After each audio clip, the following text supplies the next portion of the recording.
시청자 여러분들의 보험 도우미 보험 플랜 119 시작합니다. 첫 순서는 꼭 필요한 보험 보장 항목을 알기 쉽게 짚어드리는 바로 라이프 플랜 A 강의 시간인데요. 오늘은 내 가족을 위한 종신보험 준비를 도와드립니다. 맹충호 전문가님 만나보시죠. 네, 안녕하세요. 맹충호입니다. 우리가 인생을 살아가면서 꼭 피할 수 없는 두 가지가 있다고 합니다. 어떤 건지 아십니까? 첫 번째는요, 바로 사망을 피할 수 없고요. 두 번째는 우리가 나이를 늙는 것을 피할 수 없다고 합니다. 자, 이 두 가지를 피할 수가 없는데 그러면 두 가지에 대한 대비를 얼마나 하셨습니까? 자, 오늘은 그래서 피할 수 없는 이 두 가지를 내 가족처럼 나를 지켜줄 수 있는 것으로 한번 알아보도록 하겠습니다.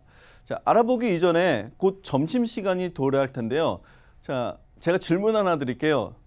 자장면과 짬뽕, 어떤 것을 선택을 하시나요? 두 가지를.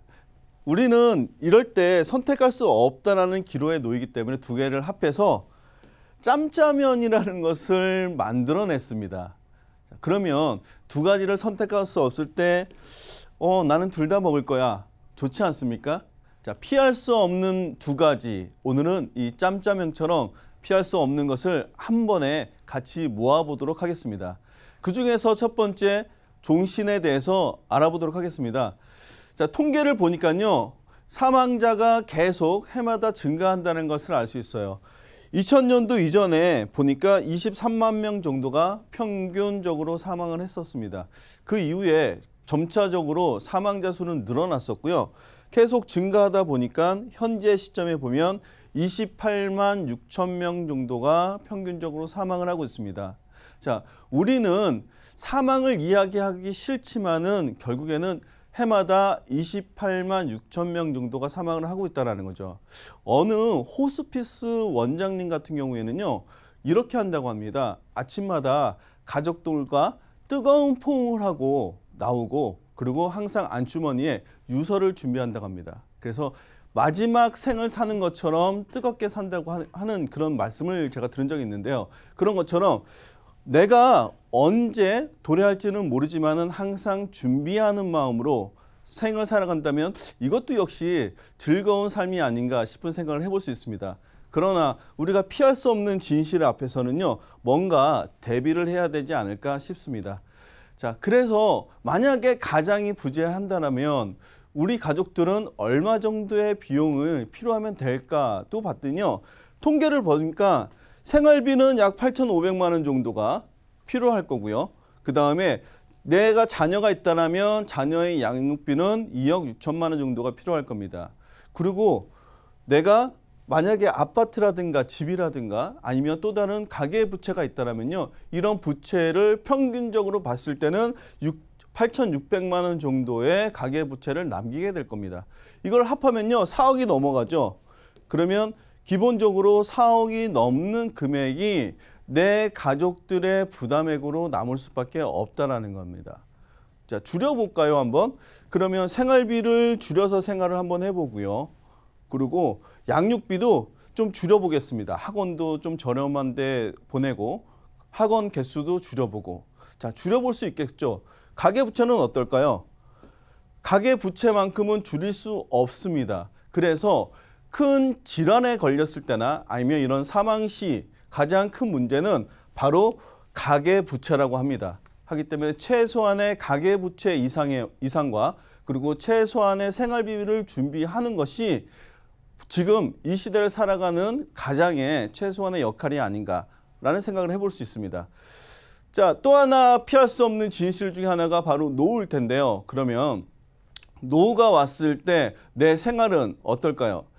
대부분 부모님들이 왜 젊었을 때 돈을 못 모으셨어요? 라고 물어본다면 자녀들의 양육비를 위해서 모두 다 투자했다라는 이야기를 많이 들어보셨을 겁니다.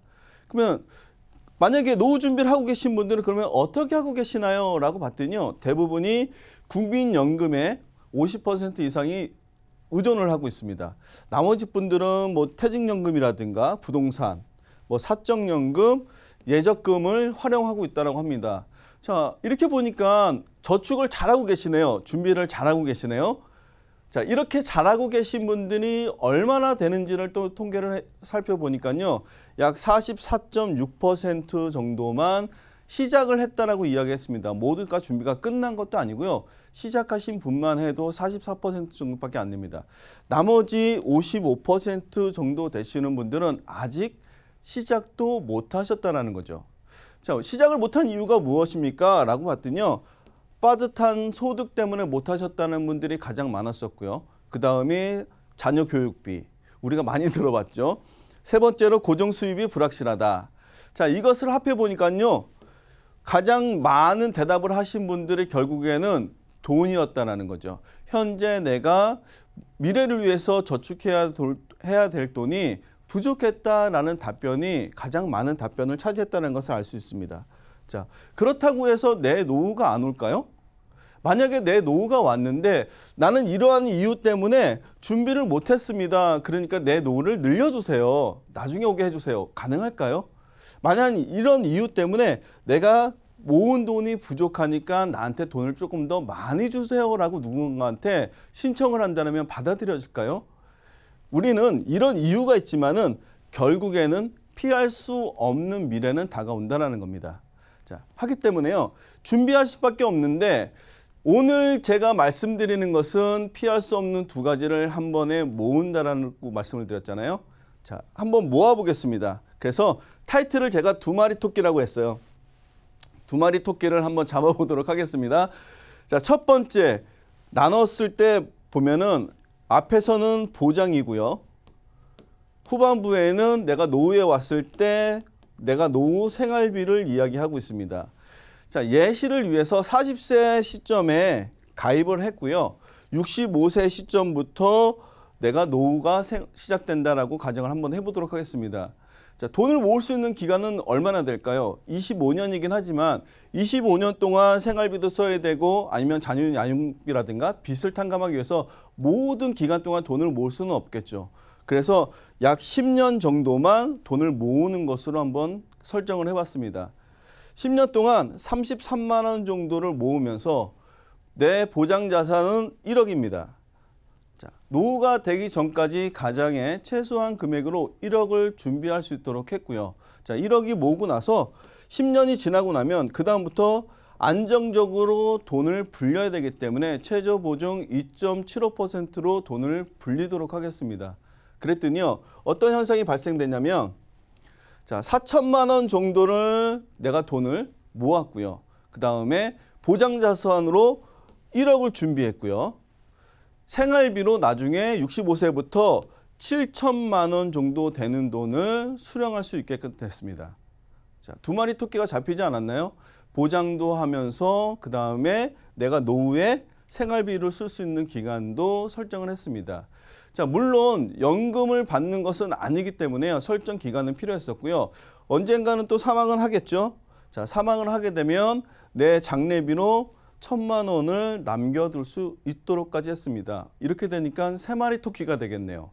자, 최소한 내 사망보장이라든가 아니면 생활비라든가 두 가지를 충족할 수 있는 이런 것들은 어떨까 싶습니다. 자, 한 가지에만 매진하는 것이 아니고 내가 원하는 두 가지를 충족했습니다.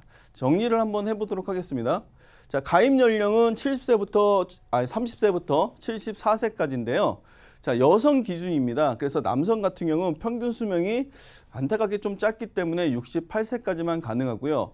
보증이율은 안정적으로 수입이 돼야 되기 때문에 나중에 생활비를 쓰기 위해서 2.75% 확정 보증입니다. 예를 들어서 나는 그래도 2.75보다 더 많은 것을 원해 라고 생각한다면 변액으로도 가능합니다. 하기 때문에 현재 지금 제가 예시를 해드린 거는 확정 보증인 2.75%라는 것을 기억하실 필요는 있을 것 같고요.